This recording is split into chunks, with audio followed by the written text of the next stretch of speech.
Bom, pessoal, então sejam muito bem-vindos a mais um episódio do Power Mind aqui. E hoje, gente, nós temos uma entrevistada, uma convidada incrível. Eu não vou nem trazer o currículo dela, vou deixar ela se apresentar, mas estamos aqui hoje com ela, Ana Flávia Martins. A gente vai conversar hoje sobre empreendedorismo, sobre venda, sobre franchising, sobre principalmente Algar e, obviamente, sobre várias coisas que ela vai trazer para nós aqui da carreira, da experiência dela e do conhecimento. Primeiro de tudo, Ana, muito obrigado por esse momento que a gente vai ter aqui para poder levar a empreendedores de pequenas, médias empresas e também o pessoal do mundo corporativo que tem o interesse de iniciar aí algum empreendimento. Bom, Ana, e para a gente poder começar com a nossa primeira pergunta, é o Hum. seguinte: quem é Ana Flávia Martins? Como é que você começou essa vontade de entrar no mundo corporativo? Como é que surgiu essa história? Foi algo por acaso ou você já estava pensando isso já na faculdade? Como é que foi esse processo? Oi, Paulo, né? Primeiro, obrigada pelo convite, tá? Um prazer estar aqui com vocês no podcast aqui, para a gente trocar essa ideia, né? E conversar um pouco aqui. Acho que é gostoso que seja uma conversa aí, então vamos conversar. Olha, Paulo, eu sou jornalista, eu brinco que numa vida passada eu fui jornalista, né? Mas eu sou jornalista de formação, sou formada em comunicação social com habilitação em jornalismo. Eu trabalhei em veículos diários, e eu não decidi assim, eu quero trabalhar numa empresa, eu quero trabalhar. A carreira da gente vai se desenvolvendo, né, ao longo do tempo, vai migrando e oportunidades vão surgindo, e o nosso perfil vai se delineando. Eu acho que tem uma questão assim bem importante do nosso perfil se direcionar num sentido e as oportunidades aparecem. Então, eu acho que é um misto, tá? Assim, de perfil com oportunidade, né? Com contexto do momento. E aí, vim parar aqui hoje, né? Então, sou formada em jornalismo, atuei em veículo diário, em TV, em jornal impresso, atuei em assessoria de comunicação, e por meio da assessoria de comunicação, eu entrei em empresa. Então, fui trabalhar em assessoria de comunicação em empresa, na área de marketing, nas áreas de comunicação, e fui me desenvolvendo em negócios dentro dessas áreas, que era o meu perfil, na verdade. E aí a gente vai percebendo, né? Vai consolidando a trajetória dentro da empresa. Que legal, que legal. E Ana, vendo, assim, obviamente, depois de vários anos você dentro do mundo corporativo, você já começa a colecionar sucessos e os frutos daquilo que você começou a implementar lá atrás, né? E, bom, e falando sobre um pouco sobre até sua trajetória dentro da Algar, né?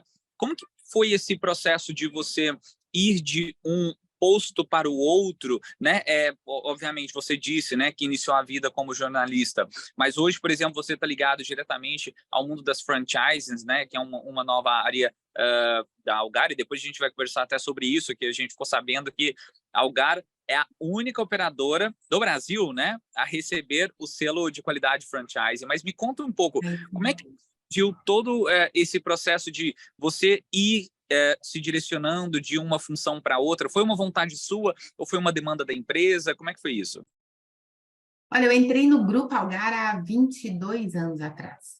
Então, eu entrei pela área de marketing, né? Eu fui depois trabalhar com educomunicação, com programas sociais. A Algar criou o Instituto Algar, eu fui convidada a integrar o Instituto Algar, e dentro do Instituto, eu fui galgando ali postos como analista, né? Depois como especialista, até assumir aí a gerência executiva do Instituto, na época, né, que era um cargo executivo que tinha acima, assim, à frente ali do Instituto, e depois eu voltei a atuar em marketing, nas áreas de marketing do Grupo Algar, e tive interesse em ir para uma das empresas Algar, que é a Algar Telecom, que é onde eu estou hoje há 10 anos, né, completei agora no mês de julho, 10 anos de Algar Telecom.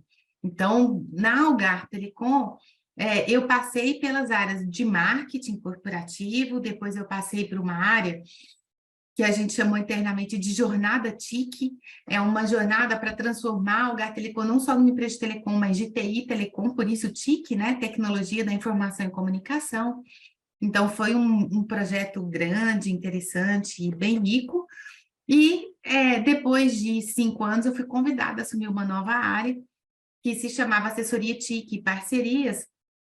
Além do TIC, a gente tinha parcerias, na verdade, era a sementinha de franquias, era a área de franchising que estava sendo constituída ali, né, um modelo de franchise, um modelo de franquias que a gente buscou do mercado, buscou de uma consultoria especializada, né, trouxe o know-how ali de uma consultoria que tem know-how especializado em franchise, e essa é uma coisa muito importante, a gente trabalhar com especialistas, trabalhar com conhecimento profundo, né, dos temas, porque às vezes, como executiva, a gente está à frente de desafios que a gente não tem todo o portfólio de conhecimento ou de experiência para dar conta. E é importante que a gente possa contar com especialistas do mercado, com especialistas da equipe, né, internamente. Então, eu acho bastante interessante.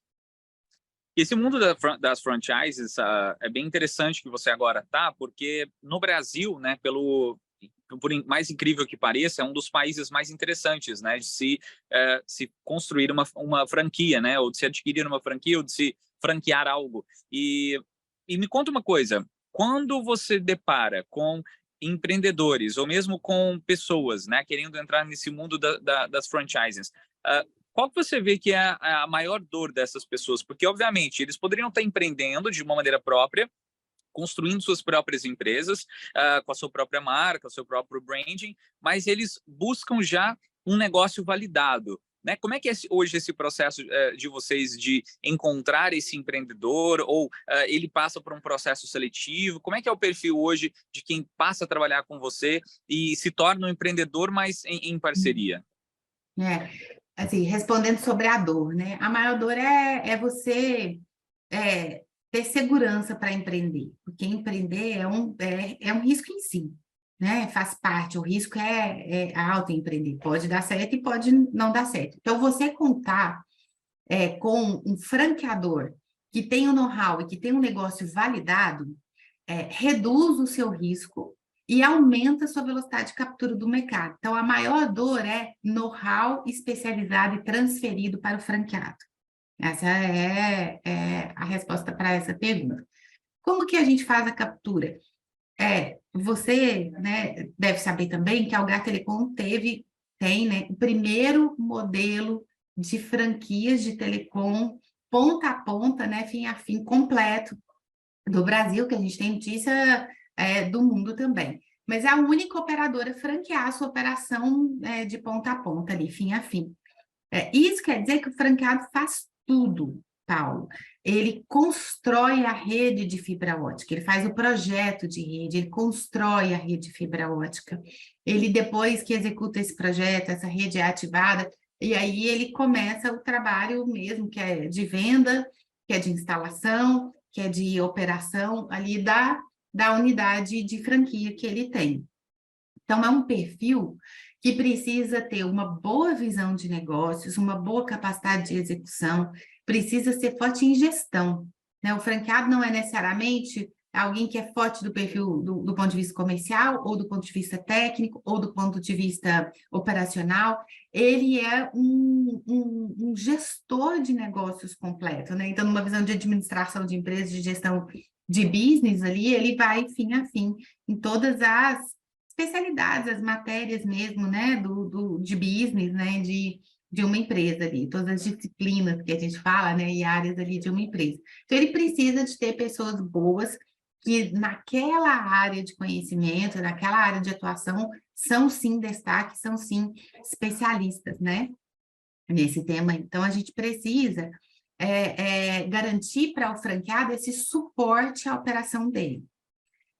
Então, ele precisa de ter visão de negócios, ele precisa ter a capacidade de investimento, ele precisa de gostar de fazer dinheiro com trabalho, é um perfil de quem gosta de trabalhar, quem gosta de construir, quem gosta de ver o país se desenvolvendo, crescendo, quem gosta de gerar empregos, né? Quem gosta de fazer o resultado com trabalho, e ele precisa de ter, assim, algum precisa ter conhecimento de negócio. Ideal que ele tenha algum conhecimento de telecom, algum conhecimento de franquias, né? Mas não é imprescindível, tá? Isso é o nosso papel, formar e desenvolver o franqueado nesse sentido. Então, conhecimento de negócios, proximidade local com a região em que ele vai atuar, ideal que ele seja daquela região, ou que ele tenha uma convivência muito próxima com aquela região, e também que ele tenha capacidade de investimento. E aí, é claro, eu já estou dizendo que é uma premissa, né? A gente já entende que é uma premissa ter caráter, índole, né? Comportamento, boa reputação, isso aí é premissa, né? Pré-requisito, tá? Então, considerando que ele tem isso, a gente avalia visão de negócios, capacidade de investimento e proximidade com a região que ele quer atuar. Legal, legal. E é bem interessante, né? Quando você traz essa característica da pessoa que precisa estar com você, ela assemelha muito a característica de um empreendedor que já empreenderia no seu próprio negócio. Ou seja, a gente não está falando de uma pessoa com um perfil completamente diferente e a gente nem está falando que empreendedor não serve para ter franquia. Ou seja, o empreendedor é exatamente aquele público em que as franquias eles se interessam, né, em ter enquanto parceiros, né? Agora, uma coisa, Ana, que a gente percebe muito, e principalmente, lembrando que esse podcast aqui, sendo uma parceria entre a CDL Uberlândia, a Fagenda, a UFO e a Colo Digital, a gente tem, então, um processo de estar em todo o tempo em contato com empreendedores de diferentes nichos em diferentes momentos do seu negócio. E um dos principais defasagens que nós temos em relação a vendas, né? Ou seja, estratégias para se poder vender, uma organização dentro de um CRM minimamente viável para poder se acompanhar todo o processo e construir esse crescimento da empresa. Como que hoje você vê, aliás, e como não, qual é o grau de importância você vê dentro da franquia de direcionar o franqueado para também ser auxiliado na área comercial? Porque se ele constrói um negócio por si só, as vendas para ele é um desafio, não só no sentido da venda em si, do final dela, mas também do como, do processo. Como é que vocês hoje desenvolvem e dão suporte para o cliente? E aí eu já trago também uma pergunta pessoal para você. O que você vê como importante para quem está empreendendo considerar no momento de construir todo o seu processo da área comercial, seja só ele, seja ele mais uma pessoa, ou seja ele uma equipe? Então, a gente tem um desafio mesmo nesse sentido, porque o franqueado, como ele é um empresário que olha todas as áreas, né, todas as dimensões do negócio, ele pode mesmo não ter especialidade em vendas.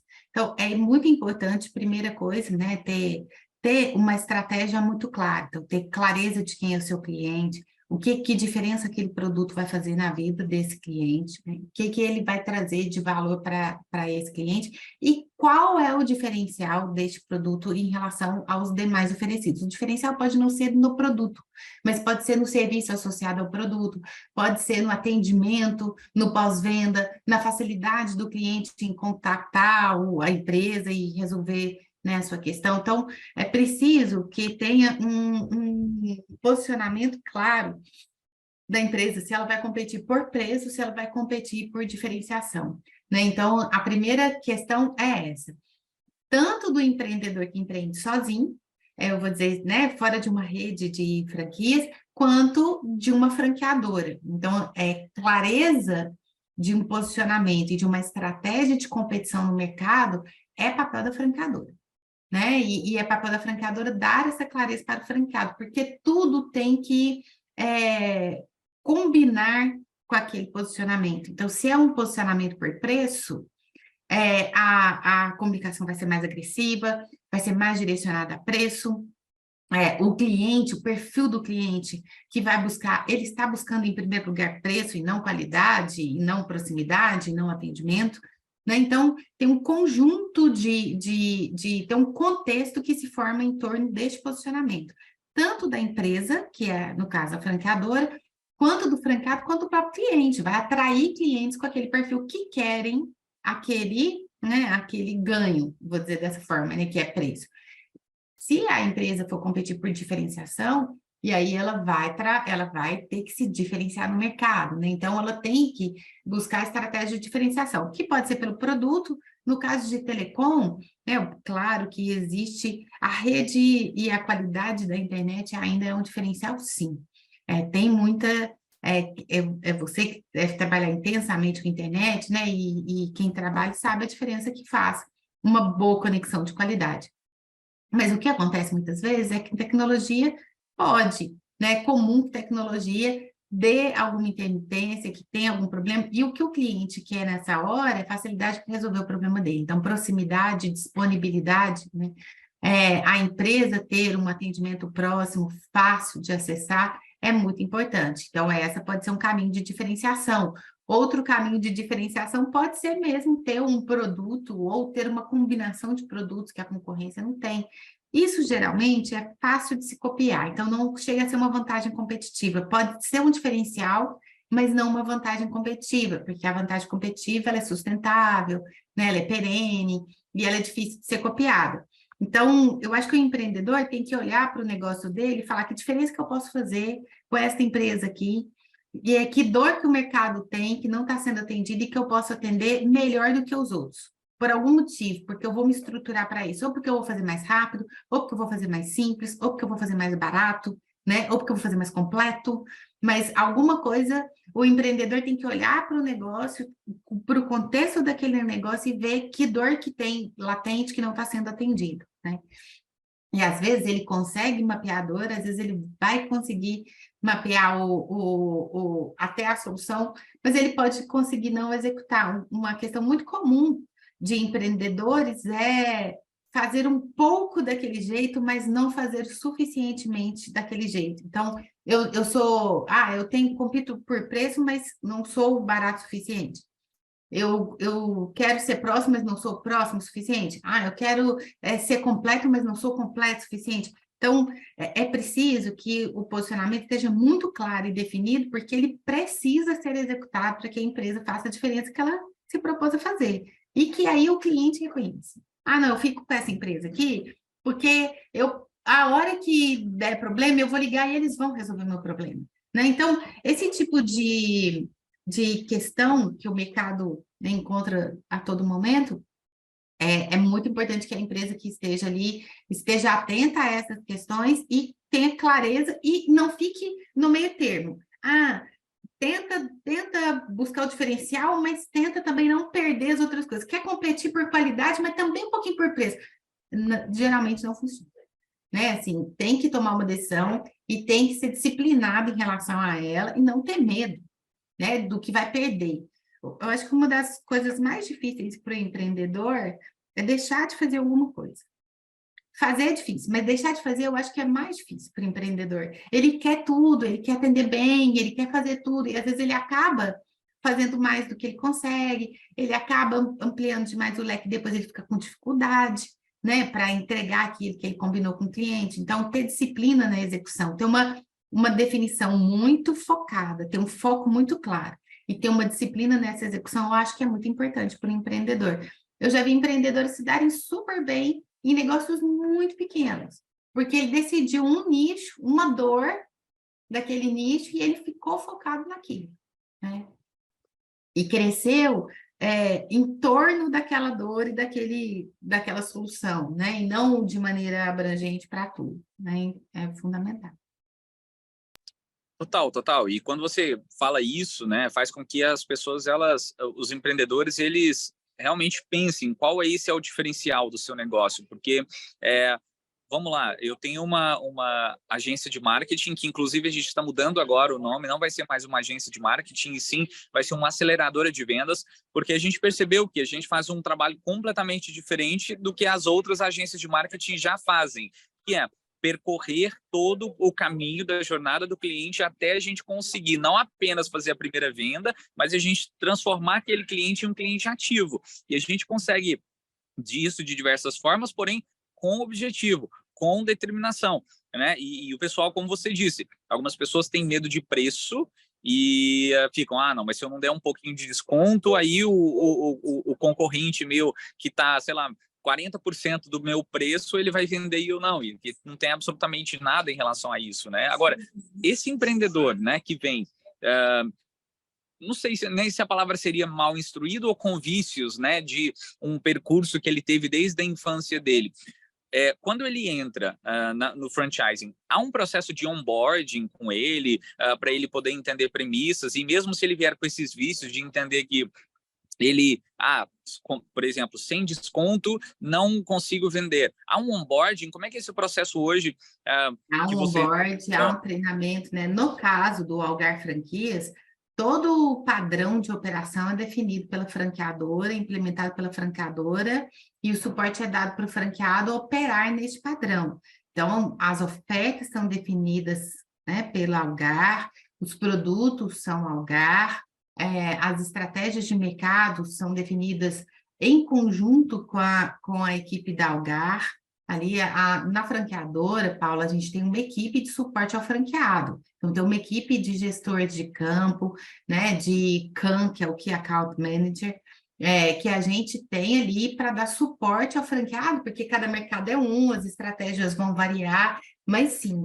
E aí, você estava falando sobre vendas, né? Como acelerar vendas. Eu acho que tem, a partir dessa questão do posicionamento, o mix mercadológico que vai ser definido. Então, tem que se definir, obviamente, a oferta e preço, a oferta, que é produto e preço, né? Combinadas, mas a gente precisa de ter clareza quais são os canais para acessar esse cliente, porque o cliente vai comprar do jeito que ele quer, do jeito que for melhor para ele. E não do jeito que a gente quer vender, né? E encontrar o cliente, ter acesso ao cliente é a maior dificuldade que se tem hoje, né? Para quem tem loja, para quem tem ponto de venda, levar o cliente até a loja, até o ponto de venda é muito difícil. E para quem não tem, ou até tem, mas o cliente não vai, você tem que ir até o cliente, né? Então, é importante que você consiga efetivamente acessar o seu cliente para que ele conheça o produto, para que ele conheça a oferta, que ele te compare a outros, né, concorrentes do mercado e possa escolher pela sua solução. Então, eu acho que aí entra o mix mercadológico, é produto, preço, canal e a estratégia de comunicação, né, que é a estratégia ali, não, né, é sempre isso, no final das contas. A gente pode, tem outros P's, tem outras visões, né, aí, complementares. E no caso do franchising, a gente não faz isso, quem faz é o franqueado. A operação está 100% com o franqueado. A gente dá suporte para ele operar. Então, o nosso maior trabalho é definir um padrão claro de operação e transferir know-how para o franqueado para que ele opere. A grande questão é permitir e suportar que o franqueado opere no padrão que ele precisa de operar, que a franqueadora, com o know-how dela, com o modelo dela validado, já sabe que funciona. Então, a franqueadora tem, inclusive, eu sou muito defensora de que uma franqueadora tenha sempre alguma operação própria. Porque ela precisa ter contato direto com o mercado, ela precisa experimentar a atuação desse mercado, absorver as mudanças desse mercado, para que ela possa transferir know-how para o seu franqueado, porque senão ela perde o conhecimento. Na pele também, né, Ana? O que está acontecendo, né? Até para não ficar naquela coisa muito etérea, né? Do que vai dar certo, o que pode acontecer, o que não, né? Uhum. Exatamente isso. E para que esse know-how possa ser transferido. Então, ela precisa de obter conhecimento por meio de uma operação própria e que ela possa ir transferindo esse know-how para o franqueado. Mas também, Paulo, às vezes o franqueado vai aprender ou vai saber mais rápido que a franqueadora. Então, é preciso muito ter esse caminho de volta, claro. É o franqueado que sabe, que experimentou, que viu, está trazendo uma informação, está trazendo um input, ele está trazendo uma visão ali, para que a gente possa efetivamente transformar a operação a partir do input, do conhecimento dele, e tem cases muito interessantes, tem coisas muito interessantes. Pois Ana, mas aí entra uma dúvida minha, porque assim, eu acho que vai ser um eterno embate, né? Não entre todos os franqueados e franqueadoras, mas um eterno embate de algum ou outro querer ensinar para a franqueadora como ela vai construir todo o seu processo, né? Então, assim, é aquela coisa de, eu sei como é que faz, eu sei como é que realiza, né? Como é que vocês fazem esse balanço, né? De, ao mesmo tempo, construir os processos e estabelecer um padrão de qualidade, as prioridades da franqueadora, e trazer o franqueado junto para que ele possa também construir junto com vocês, até mesmo com dados que apenas eles e não vocês têm, mas e como não deixar isso virar bagunça, no sentido de sobrepor a vontade ou o interesse ou a visão dos franqueados. Isso é feito na entrevista, é feito ao longo do processo, porque eu acho que talvez isso pode... Tudo, né? Sim, você tem razão. Isso é feito em tudo. Primeiro, as regras têm que ser claras, o padrão de operação tem que ser definido, tem que ter consequências de não seguir o padrão, né? Então, tudo isso tem que acontecer sim. Mas é a proximidade que garante o não desalinhamento. É o dia a dia com o franqueado. Então, a minha equipe, por exemplo, da franqueadora, ela está semanalmente, todas as semanas, presencialmente nos franqueados, viajando, né, o que a gente fala dos gestores de campo, dos CANs, né, da equipe ali de suporte ao franqueado, ela tem que estar presencial com o franqueado, acompanhando a forma como o franqueado está na prática executando e transferindo know-how para ele, dando suporte e garantindo que ele está operando no padrão que a franqueadora definiu. Então, isso é fundamental. E aí, a proximidade, construção de vínculo, de relacionamento, não tem outro caminho para isso, né? O caminho é esse mesmo. O caminho é você ter confiança mútua na relação com o franqueado, entre franqueado e franqueadora, em que possa haver troca. Porque a questão não é dentro da rede de franquias. A competição está fora da rede, né? Está no mercado. Então, franqueador e franqueado são parte de um negócio só, né? Quem é a Algar? A Algar é a franqueadora e o franqueado, né? A Algar somos todos nós. No nosso caso aqui, né? Eu digo isso para os franqueados, para a empresa, para todo mundo. Algar somos todos nós. Nós somos a Algar franqueadora e o franqueado é a Algar franqueado, mas todos nós representamos, atuamos, né? E trabalhamos, servimos em nome da marca Algar, no nosso caso, mas da franqueadora, das redes de franchise que existem no Brasil e no mundo. Você falou, Paulo, sobre o desenvolvimento do franchise no Brasil. É verdade, mas não é uma coisa de muito tempo. Há pouco tempo atrás, há cerca de 25 anos atrás, a gente não tinha um franchise estruturado no Brasil. Então, muito pouco estruturado, na verdade, no Brasil. E isso é mérito de várias pessoas aí, protagonistas, né, que criaram o franchise no Brasil. Seria injusto falar nome de algumas aqui, né? Assim, porque foram muitas as pessoas que contribuíram para isso. Mas hoje sim, o Brasil é um país pujante do ponto de vista de franchise. Por quê? Porque o Brasil é um país empreendedor, muito empreendedor, de muitos empreendedores, de muitos negócios e muitas oportunidades, mas ao mesmo tempo é um país de economia instável, de instabilidade. E aí, o franchise, ele traz isso, ele traz a possibilidade de você combinar empreendedorismo com algum nível de proteção e segurança, ou mitigando o seu risco, né? Como o Brasil é um país em que a gente, né, vivencia instabilidades aí, econômicas, e a gente pode, sim, ter um risco de negócio potencializado, de retorno, o franchising dá esse suporte, né? Ele dá uma certa segurança, ele dá como se a franqueadora pegasse na mão do franqueado e falasse, olha, eu já percorri esse caminho, vem por aqui, evita aquela curva ali, vai para ali, né? Então, ela transfere know-how para o franqueado para dizer, não faça assim, ou faça assim, recomendo que faça assim. O franqueado sempre tem autonomia, porque o negócio é do franqueador. Ele atua em nome no padrão da franqueadora, mas ele é uma empresa em si, né? Então, o franqueado sempre vai ter autonomia de escolher. Pode dar certo ou pode não dar certo, eventualmente. Mas o papel da franqueadora é garantir que o franqueado tem o suporte necessário, tem o know-how necessário para atuar no desafio que ele precisa e quer ter.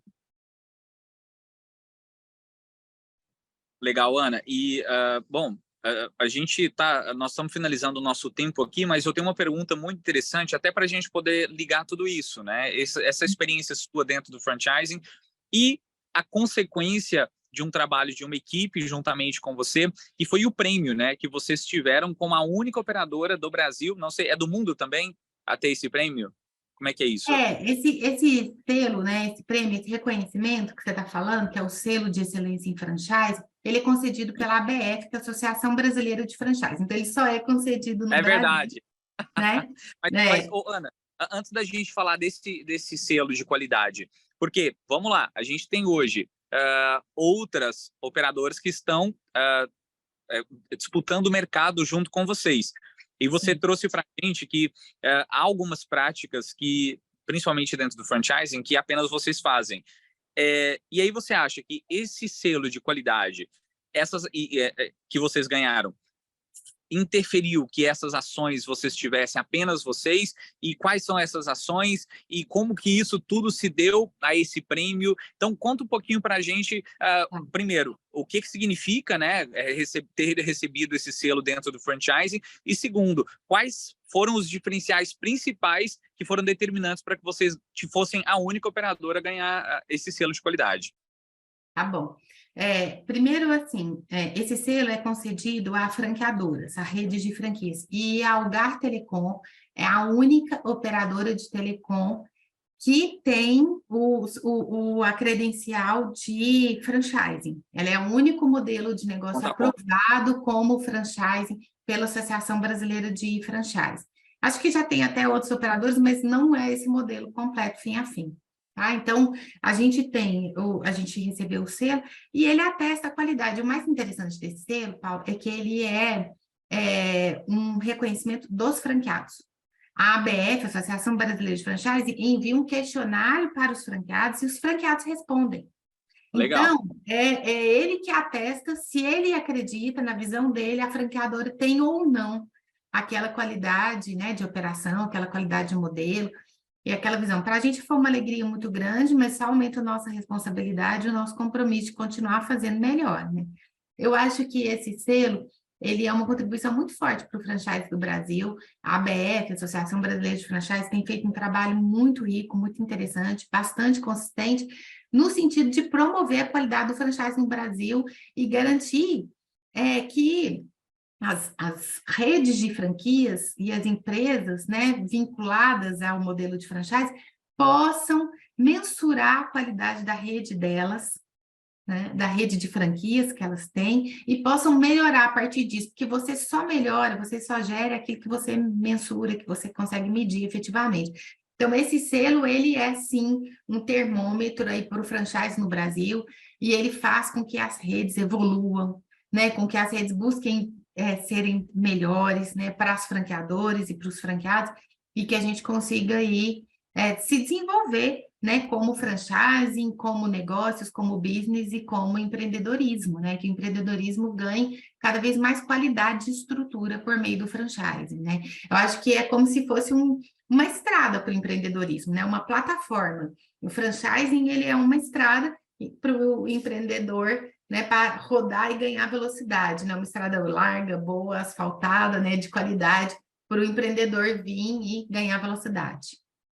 Legal, legal. E para a gente poder finalizar, qual a mensagem, dentro da experiência que você tem, dentro do franchising, qual a mensagem, o conselho, a dica, enfim, a mensagem mesmo que você deixa para empreendedores que estão começando agora, ou dentro do franchising ou não, e principalmente os que não estão, né, que não tem um guideline bem definido, qual é a mensagem que você deixa para que eles possam construir o negócio deles baseado em princípios, em processos, enfim, para que eles não sejam mais uma lista daquelas não sei quantos por cento de empresas que fecham até os 5 anos, não sei se são 70%, 80%. Então, qual é a dica, o conselho e a sugestão que você dá aí para esse pessoal poder prosperar dentro da empresa própria ou mesmo dentro de um... O meu conselho é: faça um bom planejamento estratégico de mercado, invistam tempo e energia nisso. A gente tem uma tendência a subestimar planejamento, a gente quer sair, não, deixa eu fazer, eu tenho uma boa ideia e sai executando, e muitas vezes coisas que poderiam ser percebidas lá atrás no planejamento, né?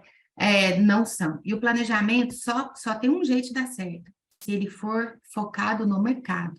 Só tem um elo de uma cadeia de negócio que remunera toda a cadeia, chama cliente.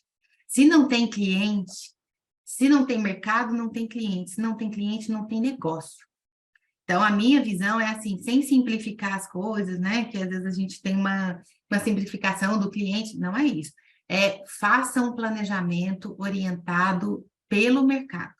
Busquem partam do mercado e planejem seu negócio. Mas de verdade, olha para o mercado e vê que oportunidade que está ali. Que dor que tem não atendido, né? Que gap que tem ali, o que o cliente... Às vezes o cliente não sabe que ele precisa daquilo, né? A gente tem N exemplos de negócio que surgiram se o cliente ter clareza disso, mas a dor estava lá. Então, se a gente não entender, se a gente não ficar buscando ler um produto, mas ler uma dor, talvez o produto possa até ser criado a partir dessa visão.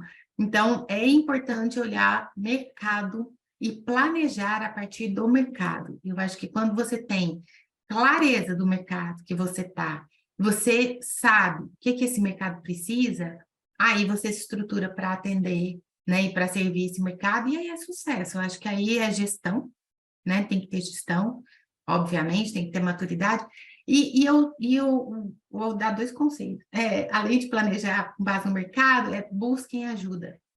Ninguém sabe tudo. Nenhum empreendedor, por melhor que seja, o mais completo que seja, tem todas as áreas de conhecimento e know-how. Busca ajuda especializada, que é acelerar vendas, né? Busca uma aceleradora de vendas, igual você está falando. O empreendedor não vai saber tudo. E buscar ajuda, empresas especializadas, que saibam daquele pedacinho ali, mas que tenham consistência e profundidade ali, ajuda muito, né? Então, eu brinco que tem barato que sai caro, tem caro que sai barato, né? Então, contratar alguém especializado é um caro que sai barato, porque barato ou caro depende do resultado, né? O que você investiu versus o que você teve de resultado. Se você investiu numa assessoria especializada em determinada tema do seu negócio e trouxe o resultado que você precisava, valeu a pena, né? Então, eu digo que saiu barato nesse sentido, tá? Então, são 2 conselhos, na verdade. Faça um bom planejamento a partir do mercado e sempre em busca de ajuda para temas especializados, né? Não queira saber tudo que ninguém sabe. Ana Flávia Martins, olha, só gratidão, gostaria de te agradecer demais por esse momento de hoje, com certeza, foi uma aula sobre franchising, sobre processos e principalmente sobre direção, né? Principalmente para os empreendedores que estão começando agora, sejam eles de pequenas ou médias empresas, isso aí vai ser muito importante para que ele possa contribuir para o caminho deles e principalmente para o direcionamento, né? Como você disse, sem planejamento, sem direcionamento, você começa caminhando, e tem uma frase que eu gosto muito, que inclusive do meu sócio, ele fala: esforço não é igual resultado, mas todo resultado existe esforço por trás, né? Então é isso, né? A gente colocar o nosso esforço direcionado para o lugar que vai gerar resultado, né? E é isso com certeza que você trouxe aqui da nossa conversa de hoje. Mas de verdade, gostaria de te agradecer demais por essa conversa. A gente poderia ficar horas aqui conversando, mas eu agora vou deixar aberto aí para que você traga suas redes sociais, o pessoal continue te seguindo, a gente continue conectados aí nesse momento que com certeza vai durar aí meses. Tá ótimo. Olha, eu estou no LinkedIn, Instagram, como Ana Flávia Martins, @Ana Flávia Martins. Eu acho que dá para achar lá pela fotinha depois, né? Porque tem... Mas eu busquei esse link, então no Instagram é @Ana Flávia Martins e no LinkedIn também, né? Dá para buscar ali, eu acho que acaba me encontrando sim, e eu estou aberta aí para trocas, né? Para trocar ideias, informações, para ouvir também, né? Opiniões aí de quem está nos ouvindo aqui, nos assistindo, e que possa e queira de verdade aí interagir, eu estou à disposição, vai ser um prazer. Vai ser um baita privilégio. Ana, muito obrigado. E espero que você esteja aí em breve novamente aqui no Power Mind para a gente poder conversar sobre outros temas também, que eu sei que você tem muita história. Tá legal, Paulo. Tamo Tá? junto, viu? Prazer, obrigado pelo convite aqui. Vamos continuar trocando, sim. É isso aí, pessoal. Esse foi mais um episódio do Power Mind aqui, o nosso podcast para potencializar sua mente em parceria com a CDL Uberlândia e a Fagem da UFO. E se você tiver alguma dúvida também, acesse os nossos canais no Spotify, no YouTube e no Instagram. E gostaria de falar para vocês que no nosso próximo episódio o negócio vai estar pegando fogo também com uma polêmica aí, enfim, não vou falar para vocês, próximo episódio vai estar aí com vocês, tá joia? Ana, muito obrigado e até a próxima. Até a próxima. Obrigada, Paulo.